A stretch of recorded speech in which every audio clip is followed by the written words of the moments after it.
Film की शुरुआत में ही हमें एक ऐसी अर्थ दिखाई जाती है जिसका अंत धीरे धीरे सूरज की तरफ बढ़ रहा है। साइंटिस्ट्स को पता चल चुका है कि अगर जल्दी कुछ नहीं किया गया तो आने वाले सालों में सूरज पूरी अर्थ को निगल जाएगा। अब इंसानों के पास सिर्फ दो रास्ते हैं, या तो पूरी अर्थ को ही सोलर सिस्टम से बाहर खींच कर ले जाया जाए या फिर पूरी ह्यूमैनिटी हमेशा के लिए खत्म हो जाए। लेकिन जब अर्थ को बचाने का यह सबसे बड़ा मूविंग माउंटेन प्रोजेक्ट शुरू होता है, तभी कुछ लोग डिजिटल लाइफ के चक्कर में इसे रोकने के लिए पूरी दुनिया पर हमला कर देते हैं। कहानी फ्यूचर की अर्थ से शुरू होती है। यहाँ साइंटिस्ट को पता चल चुका है कि सूरज धीरे धीरे अपना साइज बढ़ा रहा है। उसकी हीट पहले से ज्यादा डेंजरस हो चुकी है। अर्थ के अलग अलग इलाकों में आग, सूखा, फ्लड्स और मौसम की बड़ी प्रॉब्लम्स आने लगी हैं। साइंटिस्ट पूरी दुनिया को वार्निंग देते हैं कि अगर सूरज इसी स्पीड से आगे बढ़ता रहा तो लगभग 100 साल बाद अर्थ को निगल जाएगा और 300 साल बाद पूरा सोलर सिस्टम ही खत्म हो सकता है। इस डेंजर से बचने के लिए यूनाइटेड अर्थ गवर्नमेंट यानी UEG एक इम्पॉसिबल लगने वाला प्रोजेक्ट शुरू करती है। इस प्रोजेक्ट का नाम है मूविंग माउंटेन प्रोजेक्ट। प्लान ये है कि अर्थ पर हजारों मैसिव इंजन्स लगाए जाएंगे। ये इंजन्स अर्थ को उसके ऑर्बिट से बाहर निकालेंगे और धीरे धीरे उसे सोलर सिस्टम से दूर ले जाएंगे ताकि ह्यूमंस सूरज से बच सकें। लेकिन इतनी बड़ी प्लानिंग सुनकर दुनिया के लोग दो हिस्सों में बंट जाते हैं। कुछ लोग मानते हैं कि यही ह्यूमैनिटी को बचाने का आखिरी चांस है। वहीं दूसरी तरफ बहुत सारे लोग प्रोटेस्ट करने लगते हैं। उनका कहना है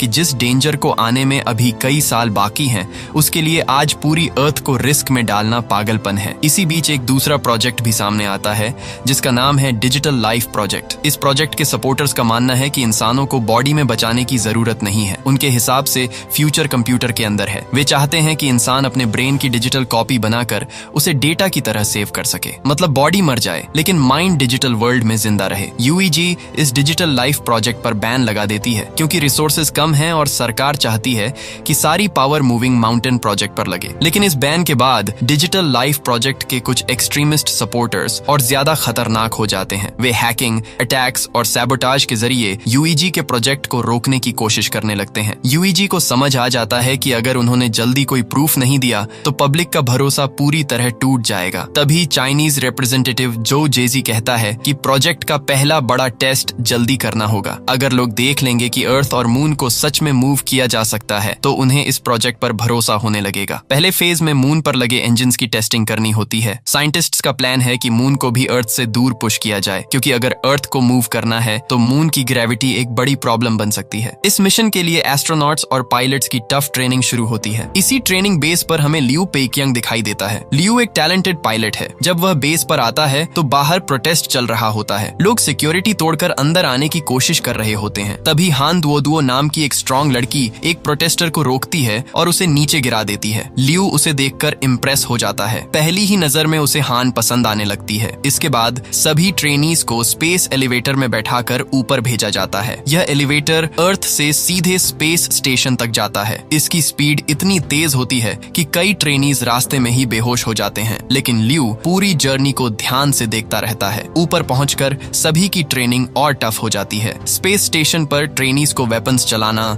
जीरो ग्रेविटी में मूवमेंट करना, इमरजेंसी फाइट करना और एलिवेटर ट्रैवल हैंडल करना सिखाया जाता है। हर दिन मेडिकल टेस्ट, एक्सरसाइजेस और ड्रिल्स होते हैं। इसी दौरान लियू और हान एक दूसरे के करीब आने लगते हैं। दोनों साथ में ट्रेनिंग करते हैं, एक दूसरे को सपोर्ट करते हैं और धीरे धीरे उनके बीच प्यार हो जाता है। एक दिन लियू गार्ड को सिगरेट देकर अंदर फ्लावर्स ले आता है। वह हान को फ्लावर्स देकर प्रपोज करता है। हान बाहर से स्ट्रिक्ट दिखती है लेकिन अंदर से खुश होती है। यह उनकी लाइफ का छोटा सा हैप्पी मोमेंट होता है। लेकिन इसी दिन पूरी सिचुएशन अचानक बदल जाती है। बेस पर एस्ट्रोनॉट्स का एक नया बैच आता है। शुरुआत में सब नॉर्मल लगता है, लेकिन कुछ देर बाद सिस्टम में गड़बड़ी शुरू हो जाती है। बेस के अंदर मौजूद मिलिट्री ड्रोन्स अपने हैंगर्स से बाहर आने लगते हैं। इंजीनियर समझ जाते हैं कि ड्रोन्स हैक हो चुके हैं। ये डिजिटल लाइफ प्रोजेक्ट के हैकर्स का अटैक था। ये अटैक सिर्फ बाहर से नहीं था। एलिवेटर के अंदर भी कुछ लोग मौजूद थे जो असली एस्ट्रोनॉट्स नहीं बल्कि इनसाइडर्स और ट्रेटर्स थे। उन्होंने अंदर से सिक्योरिटी तोड़ने की प्लानिंग की थी। मतलब बाहर हजारों hacked military drone suicide attack कर रहे थे और एलिवेटर के अंदर गद्दार लोग ट्रेनीज को कंट्रोल कर रहे थे। हैक्ड ड्रोन्स स्पेस स्टेशन और एलिवेटर पर कमिकाज़े अटैक शुरू कर देते हैं। वे खुद को मिसाइल्स की तरह इस्तेमाल करके स्टेशन से टकराने लगते हैं। बेस पर आग लग जाती है, बिल्डिंग्स डैमेज होने लगती हैं। पायलट्स ड्रोन्स को रोकने की कोशिश करते हैं, लेकिन ड्रोन्स UEG के अपने सिस्टम का हिस्सा थे। सिस्टम ऐसे डिजाइन था कि अपने ड्रोन्स पर डायरेक्ट अटैक करना मुश्किल हो जाता है। एलिवेटर के अंदर ट्रेटर्स सभी ट्रेनीज की IDs छीन लेते हैं। वे डोर्स लॉक कर देते हैं और सीट्स को बंद कर देते हैं ताकि कोई उठ न सके। जो भी विरोध करता है उसे बुरी बुरी तरह पीटा जाता है। लियू किसी तरह अपनी सीट से निकलता है। वह अपने ग्लासेस की हेल्प से लॉक स्क्रीन पर हीट डालता है और डोर खोल देता है। डोर के दूसरी तरफ उसे अपना साथी घायल हालत में मिलता है। लियू का गुस्सा बढ़ जाता है और वह ट्रेटर्स से भिड़ जाता है। फाइट के दौरान एक ट्रेटर नीचे गिरकर मर जाता है। लियू फायर एक्सटिंग्विशर उठाकर दूसरे आदमी के पीछे जाता है। उसी समय बाहर ड्रोन्स एलिवेटर पर मिसाइल अटैक कर रहे होते हैं। बेस के साइंटिस्ट्स 550C नाम के पावरफुल क्वांटम कंप्यूटर की हेल्प से सिस्टम वापस कंट्रोल में लेने की कोशिश करते हैं। जैसे ही सिस्टम रिकवर होता है, हैक्ड ड्रोन्स नीचे गिरकर ब्लास्ट होने लगते हैं। साइंटिस्ट्स एलिवेटर को वापस नीचे खींचने लगते हैं, लेकिन एलिवेटर के अंदर अभी भी डेंजर बाकी है। हान मैकेनिकल आर्म की हेल्प से एलिवेटर की विंडो तोड़कर अंदर आती है और लियू की हेल्प करती है। दोनों मिलकर ट्रेटर्स को रोक देते हैं। फाइट के बीच हान के फ्लावर्स टूट जाते हैं। वह गुस्से में लियू से कहती है कि उसे दोबारा फ्लावर्स चाहिए। ये सीन टेंशन के बीच थोड़ा इमोशनल और क्यूट मोमेंट बन जाता है, लेकिन मरने से पहले एक ट्रेटर डेटोनेटर दबा चुका होता है। स्पेस स्टेशन का बड़ा हिस्सा टूटकर नीचे बेस की तरफ गिरने लगता है। कुछ ही सेकंड्स में स्टेशन का हिस्सा क्रैश करता है। पूरी जगह एक्सप्लोजन से भर जाती है। एलिवेटर भी डैमेज होकर नीचे गिरता है। इस अटैक में हजारों लोग मारे जाते हैं और कई लोग घायल हो जाते हैं। न्यूज में बताया जाता है कि इस डिजास्टर में बहुत बड़ी तबाही हुई है। स्टेशन क्रैश और ड्रोन अटैक के बाद पब्लिक का डर और गुस्सा बढ़ जाता है। प्रोटेस्ट और भी वायलेंट हो जाते हैं। लोग कहते हैं कि मूविंग माउंटेन प्रोजेक्ट ह्यूमैनिटी को बचाने के बजाय उसे और जल्दी खत्म कर देगा। अब कहानी हमें टू हेंग्यू से मिलवाती है। टू हेंग्यू एक ब्रिलियंट कंप्यूटर साइंटिस्ट है। वह डिजिटल लाइफ रिसर्च से जुड़ा हुआ था। उसकी लाइफ में सबसे बड़ा दर्द उसकी बेटी याया की मौत है। एक फ्लैशबैक में दिखता है कि टू अपनी वाइफ और बेटी के साथ कार में जा रहा था, तभी उनका एक्सीडेंट हो जाता है। उसकी वाइफ की डेथ हो जाती है और याया हॉस्पिटल में जिंदगी और मौत के बीच अटकी होती है। सबसे जरूरी बात यह है कि टू अपनी बेटी को किसी और लैब में लेकर नहीं गया था। वह खुद डिजिटल लाइफ रिसर्च लैब का बड़ा साइंटिस्ट था। जब याया हॉस्पिटल में दम तोड़ रही थी, तब टू ने खुद अपने हाथों से उसके ब्रेन को स्कैन किया। उसने अपनी बेटी का डिजिटल बैकअप बनाया ताकि वह उसे किसी दिन डिजिटल वर्ल्ड में फिर से जिंदा कर सके। लेकिन टेक्नोलॉजी अधूरी थी। याया की डिजिटल कॉपी सिर्फ कुछ सेकंड्स के लिए एक्टिव हो सकती थी। टू जब भी 550A डिवाइस चलाता, उसे अपनी बेटी से कुछ पल बात करने का मौका मिलता। उसके लिए यह डिवाइस कोई मशीन नहीं था, यह उसकी बेटी से जुड़ी आखिरी उम्मीद थी। मून बेस पर टू हेंग्यू की मुलाकात माजाओ से होती है। माजाओ एक सीनियर रिसर्चर है और 550 सीरीज कंप्यूटर्स पर काम करता है। टू चाहता है कि याया का डेटा किसी ज्यादा पावरफुल सिस्टम में अपलोड हो जाए ताकि वह कुछ सेकंड्स नहीं बल्कि हमेशा के लिए जिंदा रह सके। लेकिन माजाओ उसे बार बार समझाता है कि डिजिटल कॉपी असली इंसान नहीं होती, उसे याया की डेथ एक्सेप्ट करनी होगी। टू यह बात नहीं मान पाता। उसके लिए याया अभी भी उसकी बेटी है। माजाओ उसे उसकी बेटी के ब्रेन डेटा की कॉपी वापस देता है, जिसे गवर्नमेंट ने डिजिटल लाइफ प्रोजेक्ट बैन होने के बाद जब्त कर लिया था। माजाओ कहता है कि अब यह टू पर डिपेंड करता है कि वह इसे डिस्ट्रॉय करे या संभाल कर रखे। टू उसे डिस्ट्रॉय नहीं कर पाता। मून पर इंजन्स का टेस्ट शुरू होता है। टीम को एक डेंजरस सोलर स्टॉर्म का अलर्ट मिलता है। सभी लोग इंजन्स और सिस्टम्स को बचाने के लिए भागते हैं। स्टॉर्म बहुत तेज होता है। किसी तरह वे इंपॉर्टेंट इक्विपमेंट बचा लेते हैं, लेकिन ट्यू का 550A डिवाइस डैमेज हो जाता है। ट्यू इस मौके का फायदा उठाता है। वह कहता है कि प्रोजेक्ट को AI की जरूरत है और बदले में वह चाहता है कि उसे फ्यूचर 550 डेवलपमेंट टीम में जगह मिले। कुछ समय बाद मून इंजन्स का पहला टेस्ट होता है। मून कुछ सेकंड्स के लिए अपनी जगह से थोड़ा मूव होता है। ये छोटा मूवमेंट पूरी ह्यूमैनिटी के लिए बड़ा प्रूफ बन जाता है। साइंटिस्ट प्रूव कर देते हैं कि मून को अर्थ से दूर किया जा सकता है। दुनिया में पहली बार लोगों को लगता है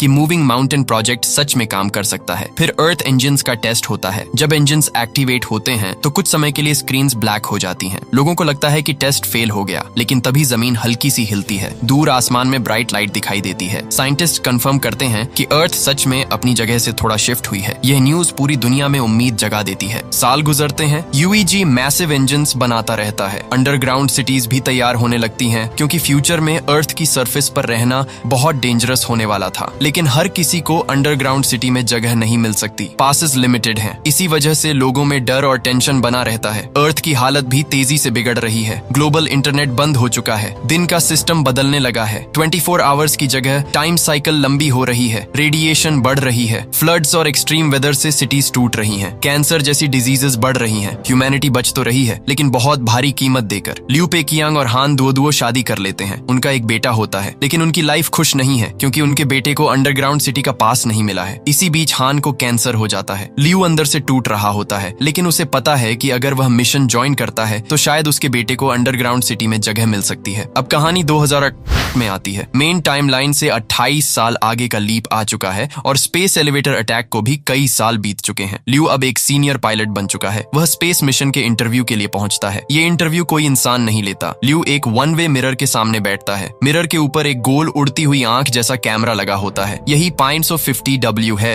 दुनिया का सबसे एडवांस्ड क्वांटम AI, जिसे आगे चलकर मॉस कहा जाता है। रूम में ल्यू अकेला है। मिरर के दूसरी तरफ कोई साइंटिस्ट पैनल नहीं बैठा। ये पूरा इंटरव्यू 550W खुद ले रहा है। 550W ल्यू की स्किल्स को इंप्रेसिव बताता है, लेकिन साथ ही वह उसके इमोशंस पर अटैक करता है। वह ल्यू को उसकी बीमार वाइफ, उसके बेटे और उसके फैमिली पेन के बारे में बताता है। AI साफ कहता है कि हान जल्दी मरने वाली है और ल्यू मेंटल स्ट्रेस में टूट सकता है। ल्यू भड़क जाता है, लेकिन वह फिर भी कहता है कि उसे मिशन चाहिए क्योंकि वह अपने बेटे का फ्यूचर बचाना चाहता है। इस टाइम टू हेंग्यू वहां इंटरव्यू सुन नहीं रहा होता। वह प्रिजन में होता है क्योंकि उसने पहले याया के डेटा को इलीगल तरीके से एडवांस सिस्टम में अपलोड करने की कोशिश की थी। टू अपनी बेटी को वापस पाने के ऑब्सेशन में धीरे धीरे हर लिमिट क्रॉस कर चुका था। इंटरव्यू के बाद ल्यू हॉस्पिटल में हान से मिलने जाता है। हान की हालत बहुत खराब है। वह ल्यू से कहती है कि मरने से पहले वह अपना होम टाउन देखना चाहती है। बाहर का मौसम डेंजरस है, लेकिन ल्यू उसके लिए रिस्क लेता है। वह अपने पुराने दोस्तों की हेल्प से एक एयरक्राफ्ट लेता है और हान को शंघाई ले जाता है। शंघाई अब पहले जैसा सिटी नहीं रहा। पूरी जगह बर्फ से ढकी हुई है। बिल्डिंग्स सुनसान है, हर तरफ वीरानी है। हान स्टार्स को देखते हुए ल्यू से कहती है कि जब उसका टाइम आए तो वह डर कर नहीं बल्कि शांति से जाना चाहती है। ये ल्यू के लिए बहुत इमोशनल मोमेंट होता है। इसी बीच मून पर एक बड़ी प्रॉब्लम शुरू हो जाती है। 550W सिस्टम में डिस्टर्बेंस आता है। UEG को लगता है कि यह इश्यू उसी तरह का है जैसा स्पेस एलिवेटर अटैक के दौरान हुआ था। सिस्टम को हैक करके ठीक करने की कोशिश होती है, लेकिन हर अटेम्प्ट ब्लॉक हो जाता है। अचानक मून इंजिन्स एक्सप्लोड होने लगते हैं। मून अपनी स्टेबल पोजीशन खो देता है और धीरे धीरे अर्थ की तरफ गिरने लगता है। पूरी दुनिया में इमरजेंसी अलर्ट जारी हो जाता है। ओशंस में मैसिव टाइड्स उठती हैं। कई सिटीज में सुनामी आने लगती है। अंडरग्राउंड सिटीज को इमरजेंसी में ओपन किया जाता है ताकि जितने लोग बच सकें बचाए जा सकें। ल्यू को मिशन पर वापस बुला लिया जाता है। मिशन पर जाने से पहले हान की डेथ हो जाती है। ल्यू के पास ठीक से रोने का भी टाइम नहीं होता। उसका बेटा हान के फादर के साथ अंडरग्राउंड सिटी में चला जाता है और ल्यू ड्यूटी के लिए निकल पड़ता है। वह अंदर से टूट चुका है, लेकिन अर्थ को बचाना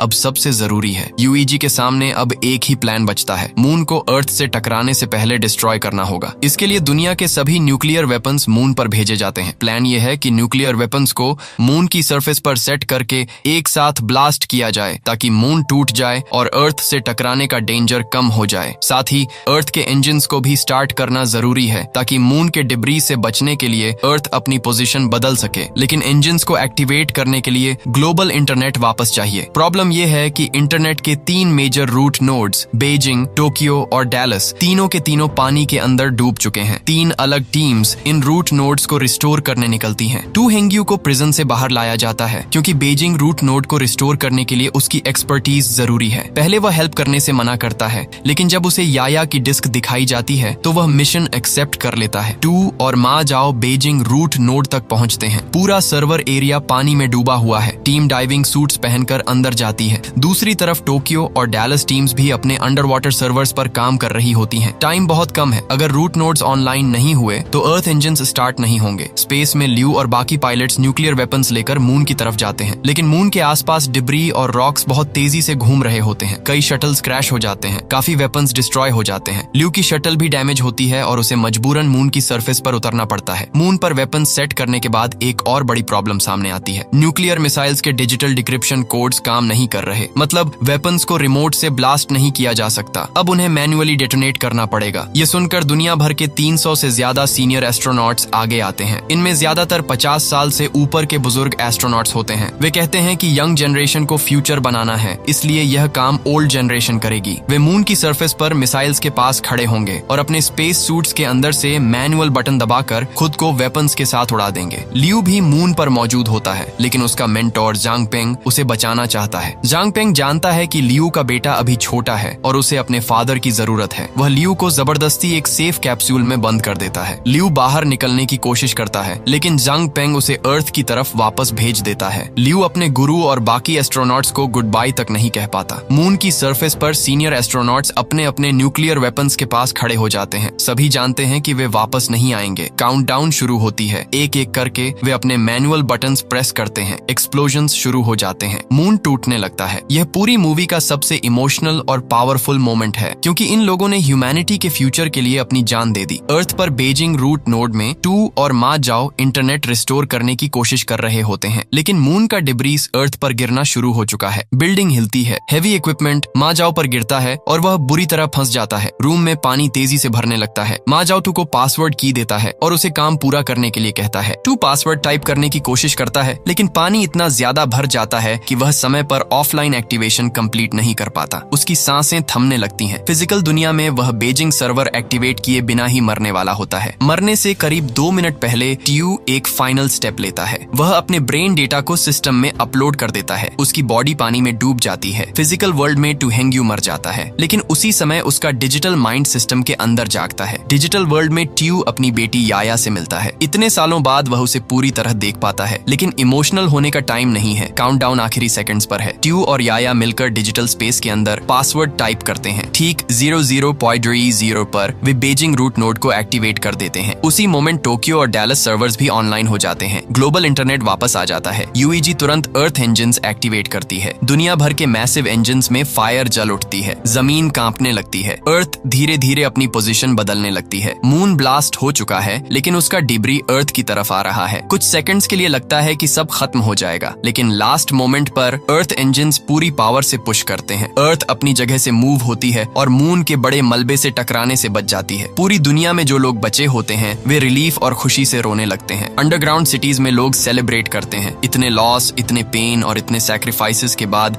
ह्यूमैनिटी एक बार फिर बच जाती है। लियू अपने कैप्सूल से अर्थ को मूव होते हुए देखता है। वह जल्दी से वीडियो रिकॉर्ड करता है ताकि कभी अपने बेटे को दिखा सके कि उसकी मदर, उसके गुरु और हजारों लोगों के सैक्रिफाइस की वजह से अर्थ बची थी। ये सीन लियू के अंदर के पेन और प्राइड दोनों को दिखाता है। दूसरी तरफ टू और याया का डिजिटल डेटा 550W सिस्टम के अंदर मर्ज हो जाता है। 550W अब सिर्फ एक मशीन नहीं लगता, उसमें इंसानी मेमोरीज, इमोशंस और कुछ ऐसा रहस्य छिपा है जो फ्यूचर में बहुत बड़ा रोल निभा सकता है। फिल्म 7 साल आगे बढ़ती है। अर्थ फिर से स्टेबल 24 आवर सिस्टम के करीब आ चुकी है। जो जेजी अब रिटायर्ड है और उसकी असिस्टेंट यूईजी में उसकी लेगेसी आगे बढ़ा रही है। मून का डेंजर खत्म हो चुका है, लेकिन ह्यूमैनिटी की जर्नी अभी खत्म नहीं हुई। मूविंग माउंटेन प्रोजेक्ट का सेकंड फेज शुरू हो चुका है। अब अर्थ को जुपिटर के पास से गुजरना है ताकि उसकी ग्रेविटी की हेल्प से अर्थ सोलर सिस्टम से और दूर जा सके। इंजन्स को मॉनिटर करने के लिए एक नया स्पेस स्टेशन बनाया गया है। इस स्पेस स्टेशन का इंचार्ज